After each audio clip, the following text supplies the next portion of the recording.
பெரிதும் மதிக்கிற தம்பி என்பதை விட என் சிந்தையில் சிம்மாசனம் போட்டிருக்கிற தம்பி தமிழன் பிரசன்னா கூட ஒரு தலைவர் என்றுதான் சொல்லுகிறாரே தவிர விஜயின் பெயரை சொல்லுவதற்கு அவரே ஒரு தீண்டாமையை கடைபிடிக்கிறார். பால்வாடி கட்சின்னு விட்டுருப்பாரு. இல்ல நான் என்ன சொல்லுகிறேன், அரசியலில் அடுத்தவனுடைய இருப்பை ஒத்துக்கொள்வதற்கு பேர் தான் சுயமரியாதை. அது கூட தமிழ்நாட்டில் திமுகவுக்கு இல்லை என்பது வேதனை. இப்போது என்ன நிலைமை? அவர் செல்லுகிற இடமெல்லாம் கூட்டம் வருகிறது. கூட்டம் கூட்டம் கூட்டம் கூட்டம் பார்க்க கூட்டம் கூட்டம் கூட்டம் என்று மீரா பாடினான். அப்படி ஒரு கூட்டம் வருகிறது.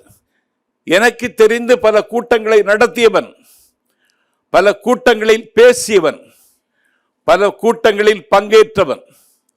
ஆனால் இன்றைக்கு விஜய்க்கு வருகிற கூட்டம் தமிழ்நாட்டு அரசியல் வரலாற்றில் எந்த தலைவனுக்கும் கூடாது, கூடவில்லை என்பதுதான் உண்மை.